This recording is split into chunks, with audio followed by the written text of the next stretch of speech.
Top Hill Recording Podcast, episode 186. Tonight's guest, Quiet Confidence. I called you in the bar, hit the bottom of the track. You said you were not home, and you'd have to call me back. Well, baby, I'm nervous, 'cause something just ain't right. As I ring in the new year all alone at midnight. Can you try to reciprocate my love? Think I suffocate enough. Reciprocate my love. Whoa. Can you try to resuscitate my heart? This can't go on for long. Please resuscitate my heart. Whoa. I text you in the queue, hit the bottom of the glass. Again, I didn't hear from you. The next excuse was in the last. Well, baby, I'm nervous, 'cause it's something you just can't get right. I'm overdosing in the silent, dreaming all night. Can you try to reciprocate my love? Think I suffocate enough. Please reciprocate my love. Whoa. Can you try to resuscitate my heart? This can't go on for long. Please resuscitate my heart. Whoa.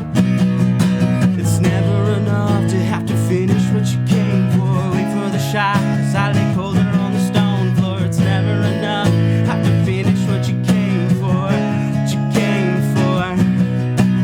Rolling your eyes got me throwing my hands up, robbing me blind, but you're calling it bad luck. Tell me if I should hold on or just give up. Just give up. As I try to put the pressure back on you, ball is in your court of truth while the jury's out on you. Oh no. It's the fight in me that wants to soldier on, even though I know you're wrong. Bloody white flags on my arms.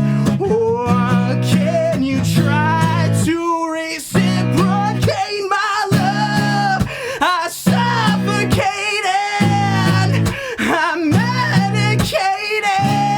My love must not be enough to reciprocate my love. Think I suffocate enough. Please reciprocate my love. Whoa.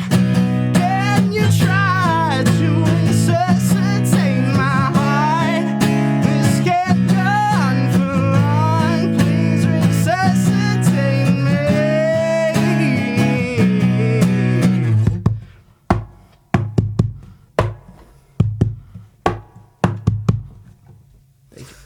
Nice. Amazing. All right, throw that thing down and grab your ass. That was awesome. That was killer. Killer song, man. Your vocals great as always. You know what I love? Grab that mic if you don't mind. You sing from your soul, Yeah. from like the bottom of your shoes.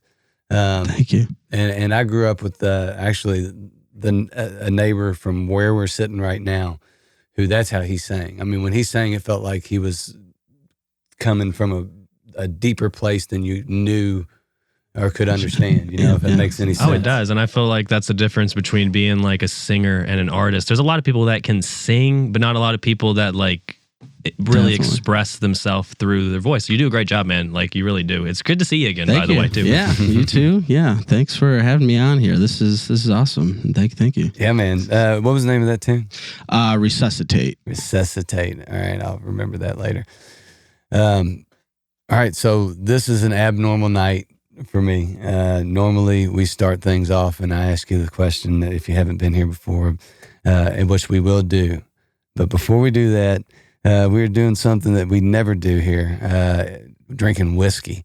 But we were drinking Jack Daniels tonight, Jack and Coke, in honor of my Uncle Butch, who passed away, and we buried today, and a legend of a dude. It's an absolute celebration of life, nothing to be sad about. So toast Uncle Butch, you guys. Thank you for cheers, drinking the Jack and Coke with me tonight, man. It's a good dude. Cheers. So let me tell you about this quick story about my Uncle Butch, and I'll make it long somehow. So my Uncle Butch, he was the athletic director at Fairfield High School, and before that he was a teacher. And he was just, if you grew up in this end of town, he was a legend. Everybody knew him because of how kind of a person he was, but he was a hard dude too for like kids that needed it. So the kids that were maybe not a little rough around the edges were the kids that he took in, and he changed their lives because he came from a rough upbringing. But anyway, when I was like 13 or 14 years old, he got, after having this old truck that was called the Green Machine, that it was just beat up, that every kid in Fairfield High School for 20 years drove. He finally got a nice Jeep. And he took me out on the track one day and taught me how to drive this Jeep. And he said, boy, if you can drive this, you can drive anything. If you can drive a Jeep, you can drive anything. I was like, all right, sweet. So he took me around it a couple of times, and I killed it a million times, but enough to where, all right, I can put it in second gear and get to the next. So probably within a few months of that, we were at his house in Pine Creek, and it's this huge open field.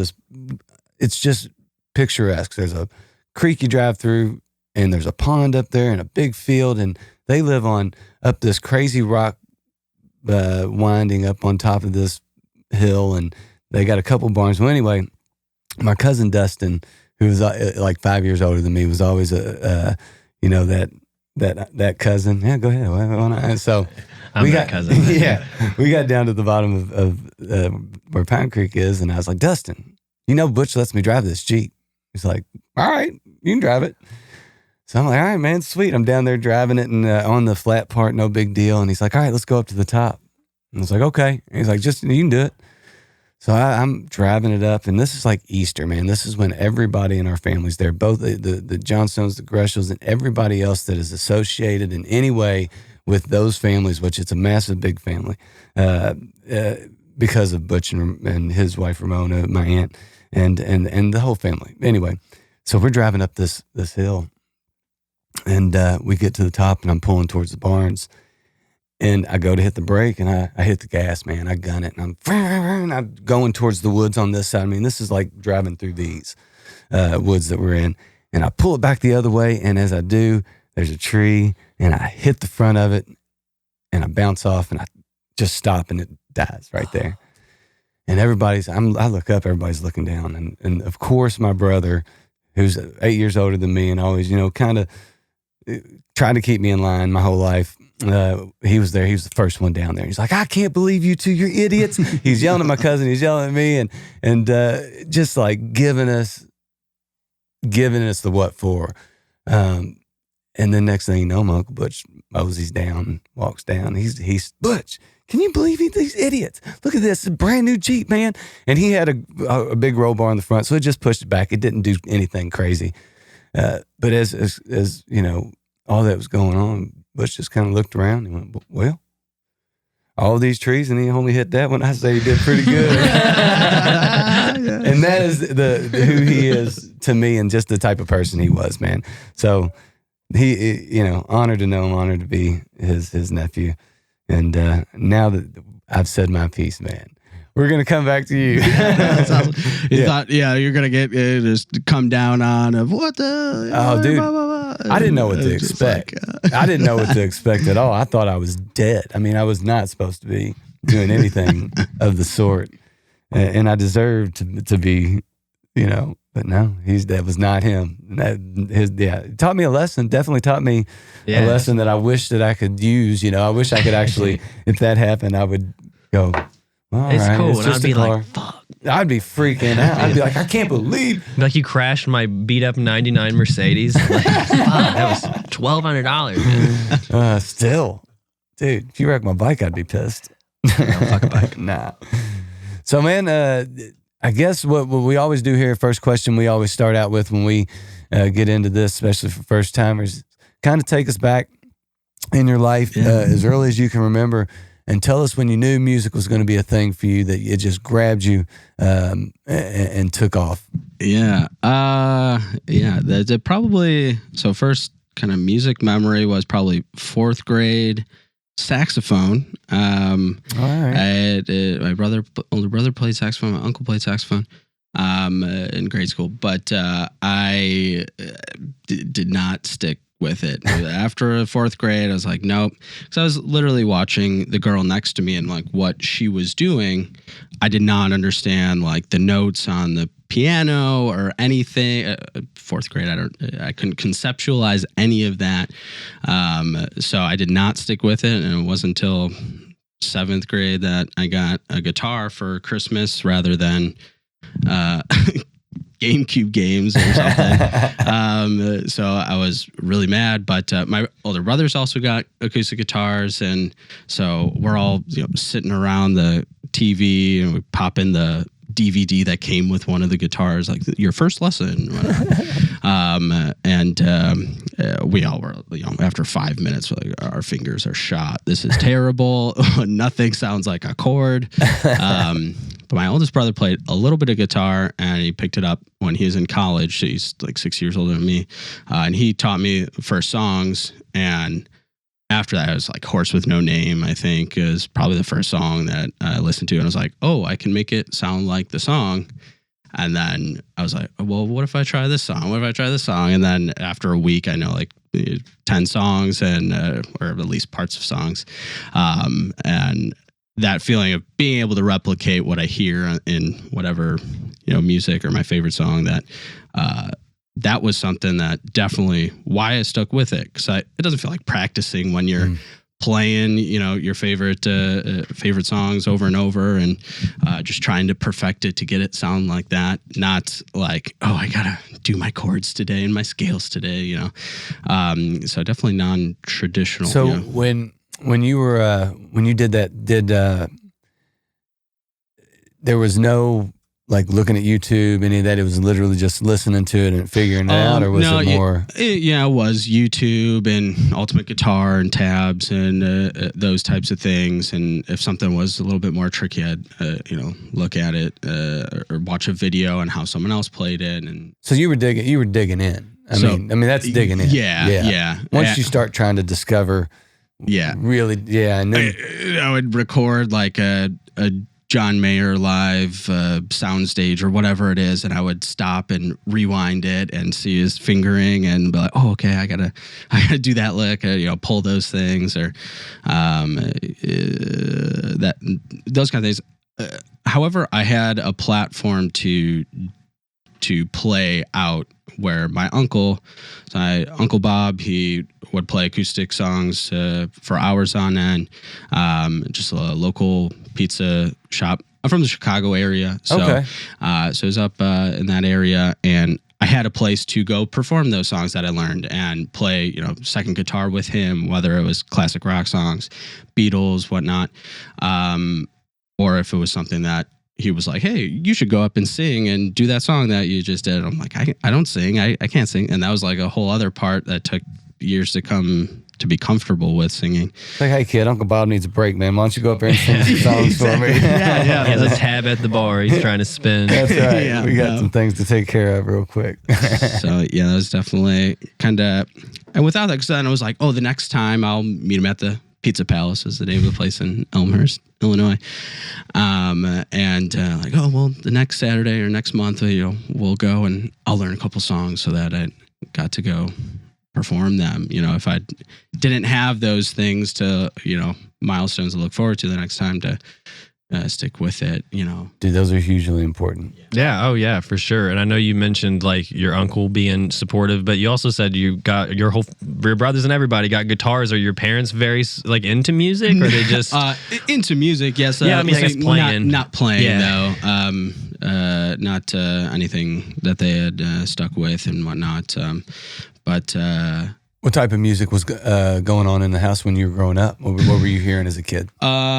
So yeah, a lot of Beatles, a lot of Bruce Springsteen, a lot of Fleetwood Mac. Come on, Even Garth Brooks is big. But what I kind of grew up with, kind of late '90s, early '00s, like loved Goo Goo Dolls. Of course, John Mayer.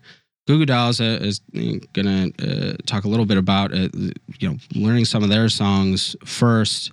All their guitars are these crazy tunings, and I would snap strings left and right. And Dad, I need another pack of strings. Okay, so that would be definitely part of it. And I usually keep my guitars tuned down in like a half step or full step, and like a lot of drop D stuff, and I like that kind of open sound, heavily influenced kind of Goo Goo Dolls from that standpoint. And doing this project, I didn't have that in mind. It was just something that was what I'm used to, and it just was natural, I guess, to do those. They were recently in town. Did you go? I did not, unfortunately. Yeah, it's been a few years since I've seen them. Yeah, I think they were like the Palace or somewhere, maybe even smaller than that recently. Okay, yeah. I thought the Palace. Yeah, I think that sounds right. I thought I saw something like that. I've actually never seen them. I've never seen them. And I've seen a lot of bands. Speaking of a lot of bands, dude, I'm going to Urban Beyond this week. Yeah, I'll be there. I'll be there Thursday. Are you guys going? We'll be out of town for a wedding, unfortunately. But who gets married on? Come on, man. There's stuff to do. Yeah, all the days are great. They're stacked lineup this year. So pretty interesting. There's a great lineup. It's crazy. I can't wait. Super excited. I just found out today I got an RV spot, so it's going to be a super nice time. Super good time, y'all. There you go. All right, sorry about that interlude. So yeah, dude, I think you had a good music education growing up. You listened to a lot of good stuff, especially a lot of good like lyrical stuff as a kid, and then getting into, dude, John Mayer sometimes gets a bad rap. Yep. Which is crazy to me because the dude can do everything, and the way his mind. I don't know if you've listened to. I guess the good thing about like social media and TikTok and Instagram Reels and stuff like that is you get to hear stuff you probably wouldn't have years ago. So listening to musicians really break down the way they think about stuff and the way that music is to them and then explain it. Like I've learned more tidbits from John Mayer in the last probably the way his brain works, is not like other people. Yeah, he definitely gets a bad rap. I mean, he's a little kooky, but he's definitely just kooky. like that's the thing that's part of being. Yeah, I mean, anyone in art, I think, they're kooky in some way. So I mean, that's just he's a great musician. He's a great songwriter. So I mean, everyone has something that's kind of shitty about him, but I like him just fine. I think first time I saw him in concert, I thought it was gonna be this kind of pop act and things, and I was like, oh no, we're shredding guitar solos for 10 minutes. This is not what I was expecting. This is great because evidently your body is not a wonderland. This is crazy. My face is melting. Yeah. I saw him once at, I think, Freedom Hall, and he did 3 sets, came out with I think 3 separate bands or 3 bands that they did 3 different outfits and played 3 different styles of music. It was crazy.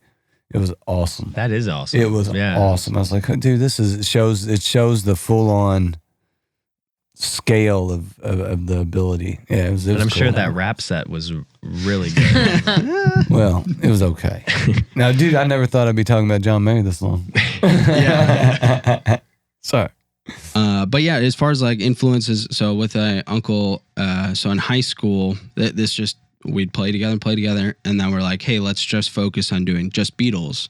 And it started just my cousin and I and my uncle, and learning harmonies and learning second guitar is really how I got acquainted with music in a serious manner, I guess, which is great to learn from. It's hard to I was actually think of other people that'd be better than that. I was going to ask you about the harmonies because, I mean, dude, when you start throwing those in, especially it sounds like family harmonies, there's something there, but it also it makes you hear things in a bigger way. Right. So when you write now, like, you just had a single release today, all right? What was the name of the song? Body Language. Body Language, which you're going to play for us later. Yeah. you know, when you're going about that process now, are vocal lines and harmonies as important, not only melody line, but is it important to you as what you're doing musically? Yeah, definitely. So I write, kind of co-write them with a friend from college and in a prior band in college with him, and so we send stuff back and forth. And yeah, we're like, okay, harmonies are definitely essential to a lot of things that if you want something to sound full, if you want it to sound real clean and put together, and I said, you have to have it. In my opinion, I don't, not all the time, sure, but like it, especially choruses and things that you think are kind of mundane when you're recording them. Like, okay, I'm gonna double this track. Okay, I'm gonna do a higher one. What if I did a lower harmony? Like, it's kind of hard to do. I don't know if this is worth all the effort. And then when you play it back, you're like, oh, this is exactly what it needs. It's so much more full that way. And so that's a big thing. And so Buzz is his name, or Matt Schaubel is who I write with, and his brother Tim. And this how kind of Quiet Confidence all happened. But they're up in the Milwaukee area in Wisconsin. But since I moved down here 5-6 years ago, they encouraged me to do this Quiet Confidence project and whatnot. And I can kind of talk a little bit more about a little bit later. But so what brought you down? So PA school, physician assistant at Sullivan here. Okay. And right met my fiance Carly there, my classmate. So now you're here. Yeah, she's my hype man today, being here in the corner. Yep. Couldn't get rid of me. Oh man, I had a really good question just a second ago. Completely lost it. That's the way it works, though. So, man, you would you like to? Well, no, I was actually going to ask a question about Quiet Confidence, but I forgot it again. So, you want to play us another song? Yeah, that's all good. So, what are you going to play for us? Let's do Body Language. All right. Well, tell us a little bit about Body Language. Yeah. So this was one that Buzz had brought to me. He had sent me the idea of the song, and it's certainly I'm doing acoustic renditions of these songs, but all of these songs are built upon an acoustic frame. It really starts, whether he writes it or I write it, really on an acoustic guitar for, by and large, probably 95% of the songs. So this was one that he had sent to me, and I had added a bit. I wrote the second verse where he had like the first verse and chorus of the song. The chorus of the song,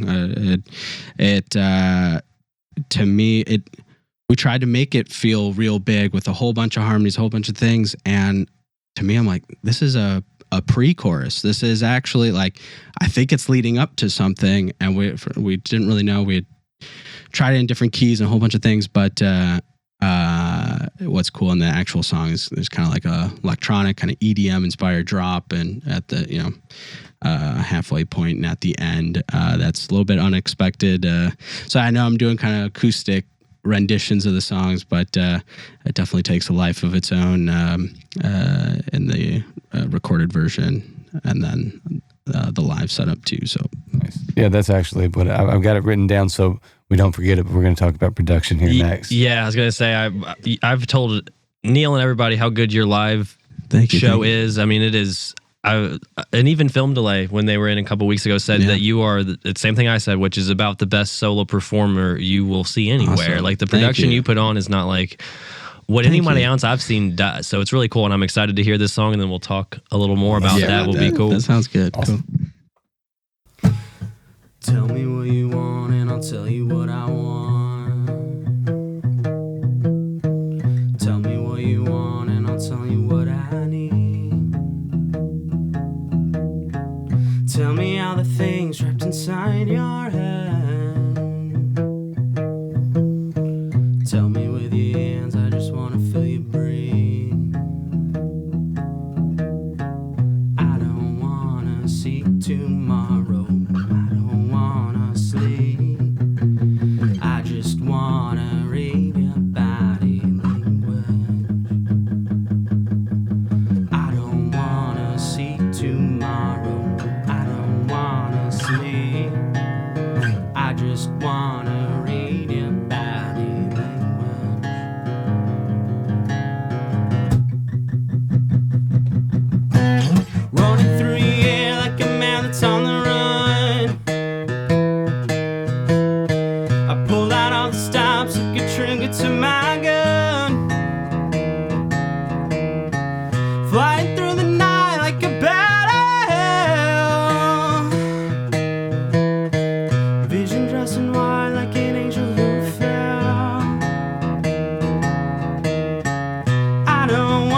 wanna see tomorrow. I don't wanna sleep. I just wanna read your body language. I don't wanna see tomorrow. I don't wanna sleep. I just wanna read your body language. Oh! Let me read your body. Let me read your body. Let me read your body language. Let me read your body.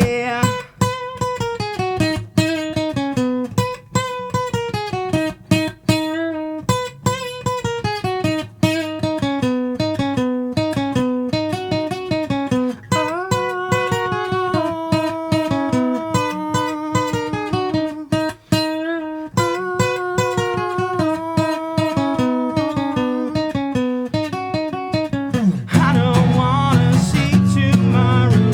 I don't wanna know. I don't wanna sleep. Just wanna read your body language.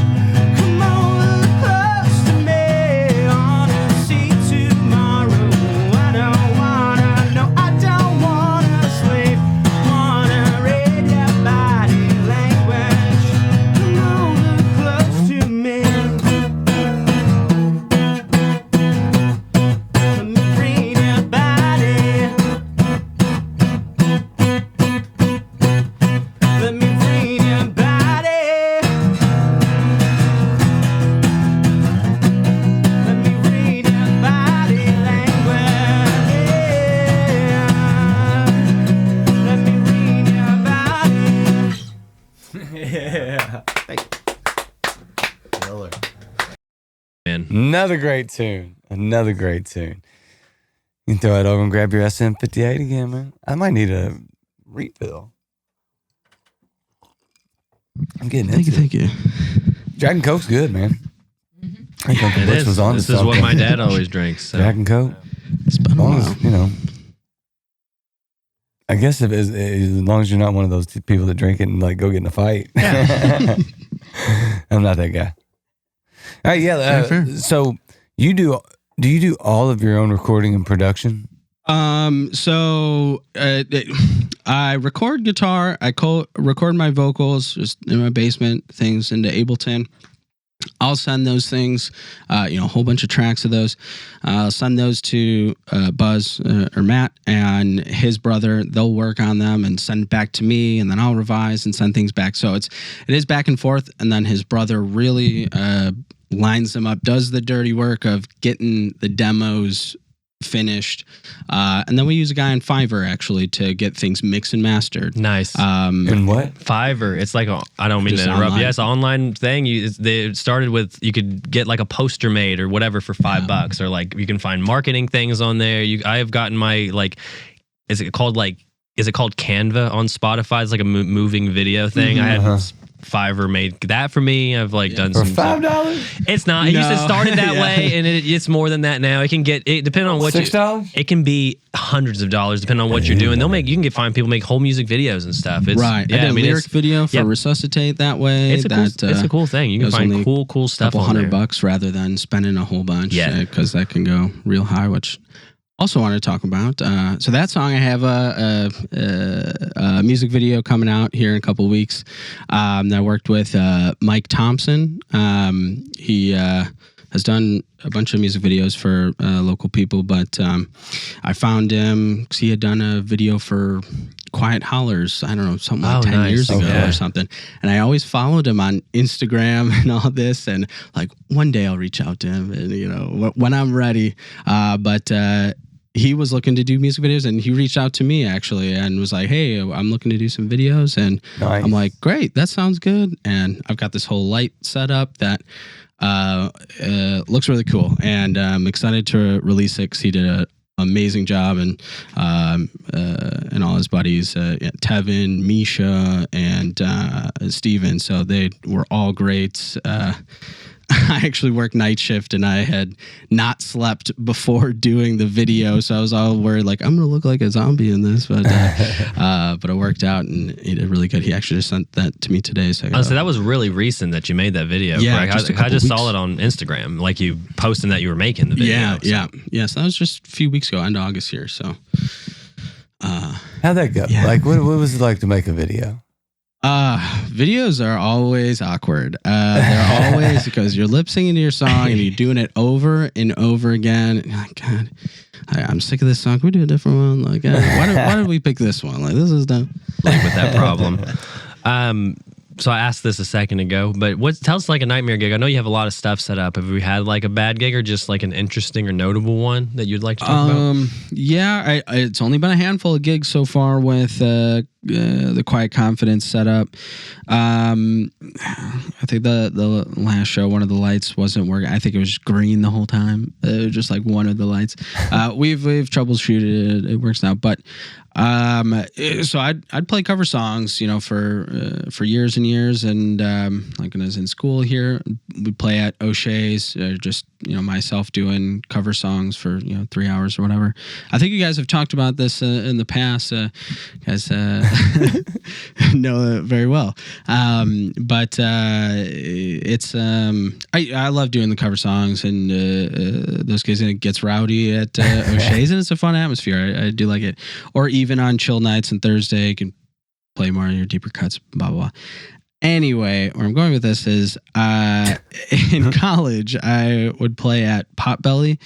So I went to Wisconsin, Madison Badgers. Okay. And I would play just the lunch hour at Potbelly.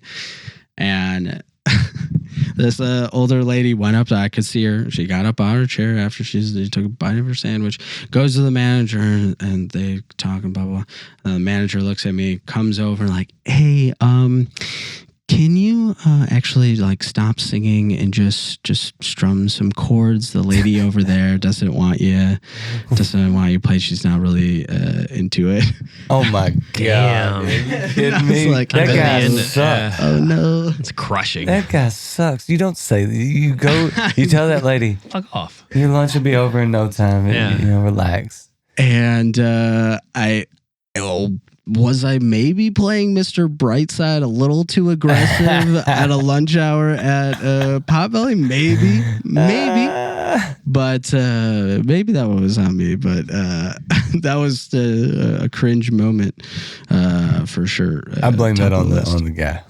He should have told that lady to go eat somewhere else. Yeah, dude, I'll give you 10% off to leave me alone. Have you ever eaten at Joy Luck in the Highlands? No. It's like an Asian restaurant. It's really good. But I was there the other day with my wife, and the service was kind of slow, and it was fine. The food was good, and the people are nice. But someone complained, and the manager's like, tell them don't come back then. I don't give a shit. I was like, yeah, hell yeah, I'll definitely be back. I gave a bigger tip because of that. I was like, fuck those people. Cool. So the next question here, and I might know the answer to this one, but just tell us something non-music about you that we might need to know. I was gonna more over what you're saying. He's a lighting genius. Electrical engineer. Here you go.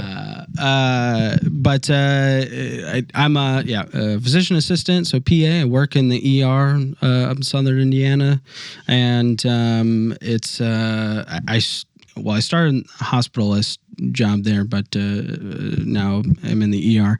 I started a month before COVID. Oh, geez, so dude. in February 2020.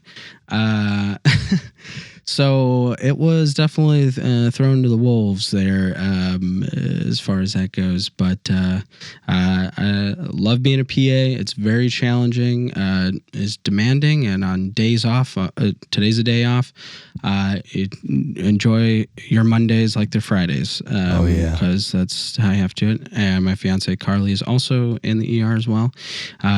So we have kind of odd schedules. We mainly work night shift. So we're kind of night owls anyway. At least now it is that way. All right, you talk about nightmare gigs and stuff like that. You're a PA, something non-COVID related that's come through that you're like, oh my God. I know there's probably HIPAA stuff. You can't be specific, but dude, I'm sure there's been something that's coming there, especially if you're working nights at an ER. There has to be some stories. Do you have anything that's just blown your mind?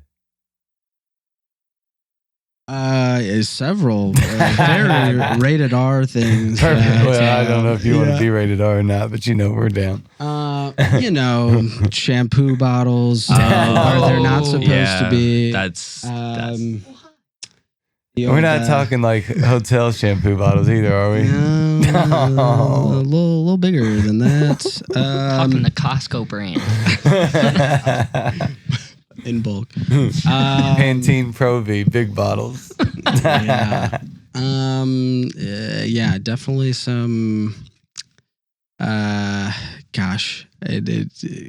It's probably countless. It's probably countless. I bet every night there's a story you could tell. Definitely is. All the ones that I'm thinking of are even more grotesque. Is there stuff like that you can't, that takes you a minute to shake off? I mean, do you carry stuff with you? Absolutely. When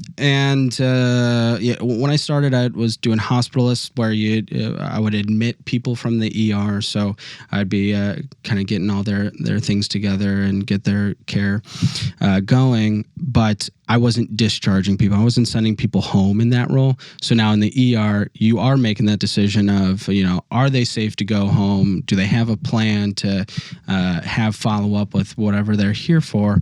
And sometimes it's very hard because it's very hard to get that follow-up in a quick, timely manner, because it's usually weeks out to see really anyone, and it's very difficult, and the ER becomes a catch-all for them. So now we feel like we're primary care providers, family doctors, because we're seeing them again later that week because they didn't get better, it's persisting and things like that. And getting comfortable with that of this person, they could be observed overnight in the hospital because they're borderline sick, but those things do kind of keep you up at night, and is tough. There are definitely hard days, and it's great that we, Carly and I, are able to talk work about those things and get to de-stress, and it's definitely easier that way. We also have to say, okay, no more work talk, because we are just at our wits' end with it, and talk about anything else to get our mind off of it sometimes. But it is definitely rougher days, and it like live music, you never know what you're going to be walking into with a gig. Like it could be balls to the wall, people going crazy, or people being rude to you and whatnot. It's really not that different in the ER. Rude patient, you want to say, good, don't come back, but you can't. That's tough, man. I'm glad that you have someone to, like, I'm a vet tech, my wife's a vet, and so like I'm always glad that we don't see emergencies, because it would be awful. But I feel you, man. It's hard to. Medicine there's a lot that goes on. You have to see, I'm sure I see sad stuff at my work, so I can't imagine working with people. So it would be very, very difficult. Some people like their pets more than they like their siblings. Yes, so, they do. I could see that being very emotional. That's true. But I will tell you this: if you die, your cats will eat you. Yeah. My cats would definitely eat me if I died. My dog would eat me. I don't know if we talked about this, but I talk to my wife about it all the time. Like, no, we're not getting cats. As soon as you die, even if they love you, they will eat you and leave they'll leave like your hair. No, I'm dead. They can eat me. I mean, it's not that it even bothers me.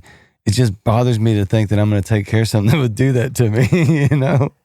Damn you. All right. What are you going to do?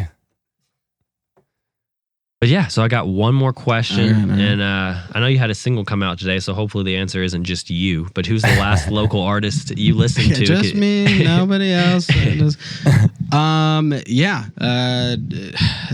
Definitely a bunch of people. Someone had put together like a DIY local list of people that Time to time I'll go back to and really just try to hear what's out there and things. I think the last one, Yeezer. Yeezer. They're cool. They're kind of road rock. Yeah, that they got two going basses, right? Do they have two think bass so. players? What? I believe they have two bass Could be. players. Yeah. Just love their grooves. It's really good. I don't know them personally or anything, but super cool. Zeno Jones. We were talking about Zeno Jones earlier. We had seen him at Frankfurt Avenue Liquor Depot, whatever it's called. And he was playing a show there. And I talked to him after. I was like, "Hey, love your stuff. You're like kind of White Stripes, kind of your own thing, kind of bluesy and stuff." Good way to put it. And he's been on the. He told me like, "Hey, you should check out Top Hill Recording Podcast." And this is how I heard of you guys. Shout out Zeno. Yeah, so Zeno Joe's I've seen him since then, and I love his stuff, and I loved his episode talking about how he like came in last in the blues festival, and then he came back like he was about to hang it up, like guitar for good, like he's done with it, and then he won the festival. He's like, all right, I guess I should He's unique, this man. on. That's awesome. Yeah, he love came that in and story. did some recording here after the fact. I don't know if I think it's been released. He and Brad did a project together. It's pretty awesome after the one shot stuff back in the day. But Earl Bowman Hey. do yeah. Oh yeah, like so your you're the stuff second. as You get well. bonus So, points for that. Yeah, yeah. someone in Film Delay said the same thing. If you listen to me, Yes. there's no prize. I don't have anything. It's just bonus I appreciate points. it. We got a So- point system, and you just got some bonus points. Some We Get Along, I can I can jam to that one for sure. That's a good one. I like Film Delay stuff. I've definitely listened to a few of theirs. They're nice guys. Dude, like they're- they are really yeah. tight, and a big band in this room. I didn't know what to expect, kind of, because I just seen them live at that show we did. But they're really good musicians, and they really were good. controlled in here. It was awesome. Yeah, super good. Really nice harmonies. Oh yeah. Very, very, very cool. In this room, this is the only setting I've ever seen them. I listened to a little bit of their stuff prior to. And it's but- nice in here because I feel like in live gigs, a lot of times when I see back, I know you can't always hear your vocal, like you just don't hear that well. And so to hear it in this room with them, the vocals and the harmonies were so tight, and I felt like they were tighter than they were at like Magbar. Yeah, for sure. And just a quick story about them. So our first gig, I had played with them in February, so not the time that we played, but I was just like, it was while everyone was sound checking, I was like, "Oh, hey, you guys, I'm going to get you a whole bunch of Fireball shots. You good with that?" And I think one of the guys doesn't drink or something like that. And that's like who was next to me when I said that. And he was like, "No, dude, we're good." And I was like, "Oh, sorry, man. Like, I didn't know. Just drink. Like, this is all good." Like, I was just trying to bring some energy, kind of like pump them up a little bit and kind of Got shut down. relax dude. everyone. I was like, "Oh, sorry. My bad." So there's gonna be delay on that. They're super nice. Fireball delay. All right, man. And I do want to say one thing as far as Katie did it. Yeah. Her open mic stuff, and we were talking about Nick Teal earlier. The whole community that I guess she comes to mind because that's how I. Yeah, got I mean, it's her involved with community all in you guys. reality, like through the open mics. It really is. 100%. I had gone to numerous open mics in the Chicago area, and the ones that I had gone to weren't people singing each other's original songs, like back to them while they're performing, or like, "Hey, do this one," or it's very rare that I saw that in the Chicago area as far as that goes. So it's a very cool, positive community that in a bunch of places, Diorio's and Flanagan's and stuff. It's cool, and the people I've met there have been great. Yeah, Katie comes up quite a bit. She does. I mean, because Yeah. she's like kind of has a little hand, like kind of in a lot of stuff for people. Running those open mics Yeah. is like, it's the reason I got into music. I wouldn't be playing music without Katie for sure. And then she had actually let me. I hosted those open mics for a long time when she was That's on right, you tour, said and I that. met so many people doing that. Like, Yeah, without Katie, I wouldn't be sitting here for sure. Like Nice. I don't know if I'd be playing at all. Yeah, the last show we did at Never Say Die, where people had met from that, Cooper Hollow, BJ and Morgan, and yeah, I guess it was by extension their friends. Don't Call Me Lady. Yeah, So they're great. Yeah, harmonies are amazing. Such a cool community and things like that, especially from me not necessarily being around here and trying to meet other people that are trying to gig regularly and at these places and genre relevant and stuff. That it's really cool. So, All right, man, you ready to play another one for us? What do you got? Sure. What's this one called? Let's do the All Your Bones is the name of this one. This was last single, came out in July. We'll do that because the last one I'll have a little bit to talk about. So Right on.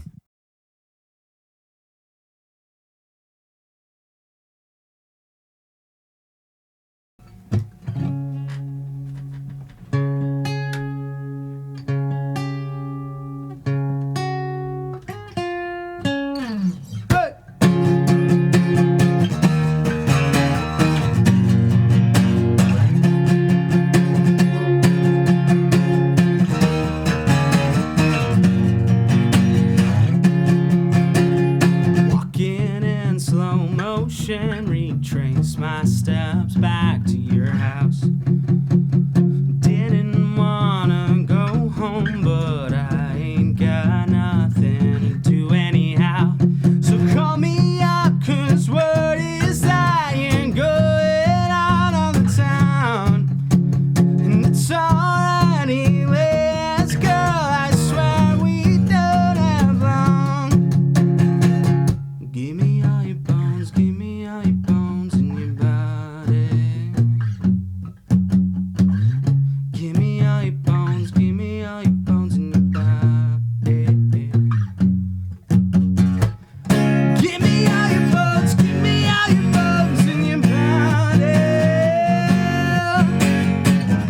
Give me all your love and sweet, sweet honey. Oh. Yeah, yeah, yeah, yeah. Whoa. Yeah, yeah, yeah, yeah.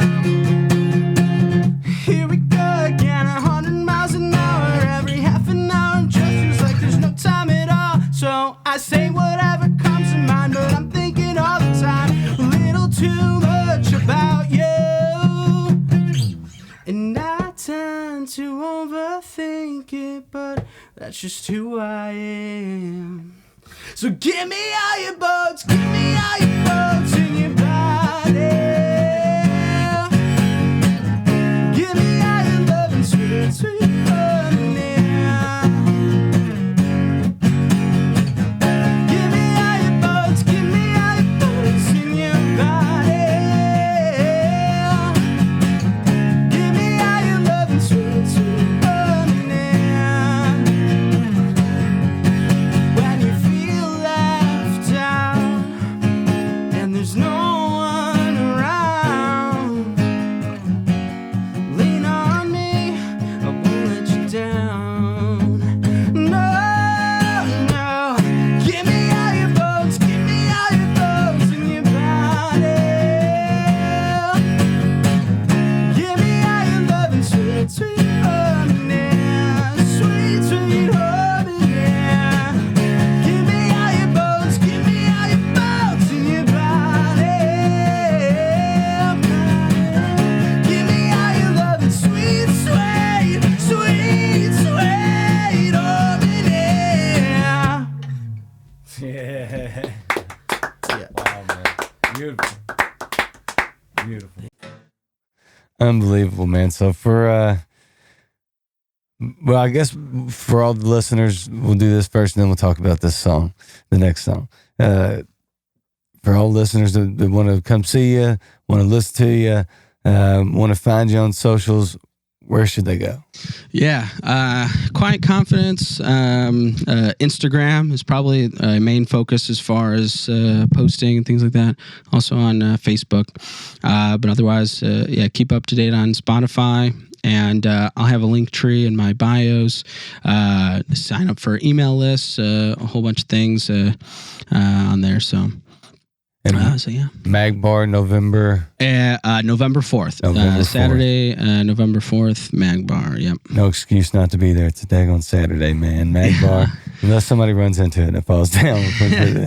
I'm sure they're that's right. I mean, dude, the things get hit by cars all the time. It'll be fine. It'll be fine. They build back all the time.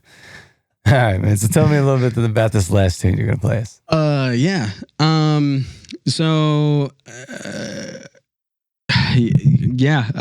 There's definitely a lot of things I want to say, so I'll try to sum up some things. So this song's it's called "What Do You Say?" Is the name of the song, unreleased. Oh, sweet! But this one, love those. Yeah, this is supposed to be like an intro to the album that I'll have coming out. It's looking like March of next year. Nice. So it's I did a whole Kickstarter for recording these songs and all that.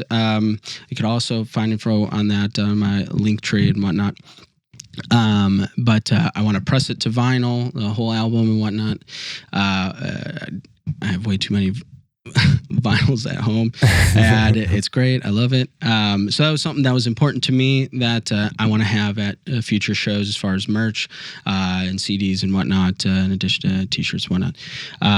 But anyway, about this song, because this project started in COVID and quarantine and all that, I wrote the song "What Do You Say" a couple months ago, kind of reflection on thoughts and feelings about COVID and things like that. It was interesting. I'm usually not that driven or pointed as far as a topic. And I'd like to where this sat. And it's not a traditional song structure. So from a songwriting standpoint, it's very freeing to just kind of say what I was feeling and kind of do it rather than, I need to make it fit in a, certain, pop format or whatnot, which is really cool. I wanted to write a song that felt like I was playing O'Shea's. I was playing, heavy influences, a lot of pop punk stuff. Blink-182 is probably my favorite band of all time, and like Tom DeLonge, Angels and Airwaves, things like that.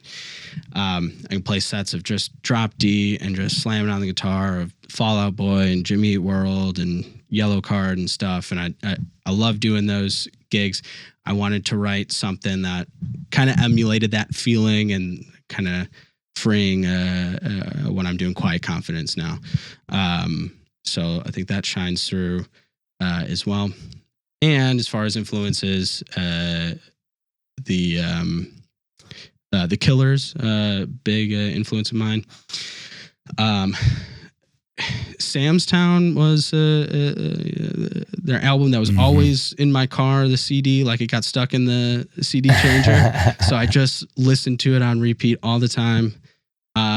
Great record. Yeah, there's like an interlude, an exitlude of the albums. And of course, back in high school, and I was, skip, like, okay, like, let's get to the good stuff, And then later I'm like, wait, these songs are great. And I didn't understand the message until later of like Sam's Town. They're from Vegas. It's I think a hotel there, or simile for Las Vegas or something like that, or other name for their hometown, and being a vacation spot or a destination spot that we hope you enjoy your stay. Good to have you with us, even if it's just for the day. So I wanted to kind of write something similar to this that kind of introduces the album and why I wrote these songs and what why an album. Like to us, it's easy. Like, of course, I'm going to record an album. Like, albums are cool, but to other people or lay people, like, why are you doing an album today's day and age? Like, should be singles that are coming out every month, and blah blah blah, and that whole strategy with it. So you want to make sure that there's a statement, in my eyes, a statement when you're releasing an album, and I felt like I hadn't had that message or hadn't had that song yet that was trying to sum it all up and trying to like, okay, why am I writing these songs? What's the ultimate goal? And so what do you say is, the offering? Hey, what do you say? What do you say we listen to some songs and have a good time? But also when the world's so messed up, pandemic, COVID, what do you say in hard times? And sometimes you don't know, and it's unanswerable. It's a rhetorical question in that sense.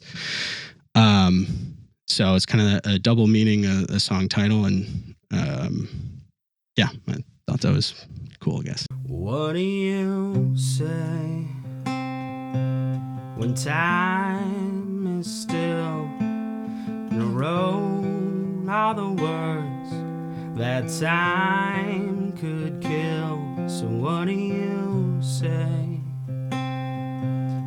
This is where I go when everywhere is closed, and I hope you'd wanna know. So what do you say when I don't know which is worse?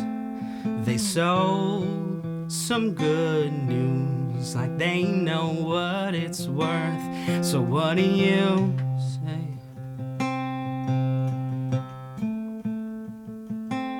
So what do you say? Hey. So what do you